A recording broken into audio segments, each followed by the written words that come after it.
here's how my story goes. I was diagnosed with depression when I was 23 years old, going on 24. During that period, I was in a state of transition. I was transiting from university to work. And at the same time, while adjusting to my first job ever, my parents were also going through a divorce. So I faced a lot of stress on the home front and on the work front.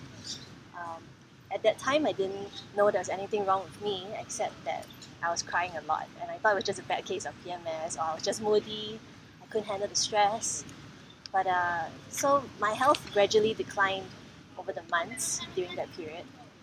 And I saw the GP quite often to get MC for work. And it was only then when the GP said to me that I could be suffering from depression. At that point when he said it, I was quite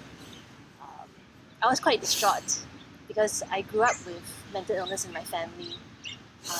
I never knew it could happen to me.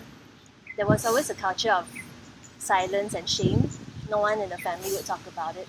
So I thought it was a shameful thing that I had, and I internalized a lot of this guilt. And because of that, the depression got worse and worse. It took a few visits to the GP before I was finally convinced that I had a real issue, and I agreed to see a psychiatrist for the first time. I was very afraid when I was at the psychiatrist clinic because there were people walking around, talking to themselves. And I remember thinking to myself, oh my goodness, is this what it's like to be going mad? You know, do I really have depression? Do I really have a problem? So I was in a state of denial.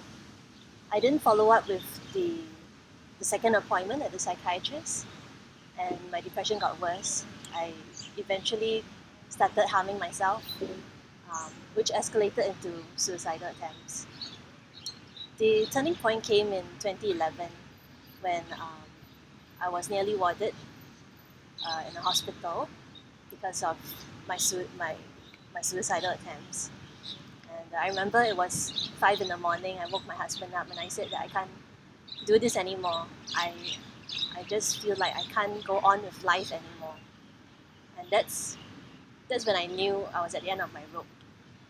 And so my husband called the hospital, the nearest hospital, and they told us if we could come in a few hours because there just so happened to be a psychiatrist available to see us. And it was I would say it's divine intervention. So I saw this psychiatrist. He was kind, he was understanding. I complied with taking my medication this time around, and eventually I had that medication with CBT, cognitive behavioral therapy. So having both therapy and medication and the support of my husband and my sister, I eventually got better and better. So even though it's been 9 years, I wouldn't say that it was all sunshine and rainbows after that. I still have my struggles today. But I just want to say that recovery is a process. You have to be patient with yourself. And you don't have to feel ashamed about seeking help. And more importantly, you need to know that you're not alone. There are people like me, there are people like, all these M.A.D racers who will be part of your journey. And you have to find strength within yourself to hope again. So please don't give up.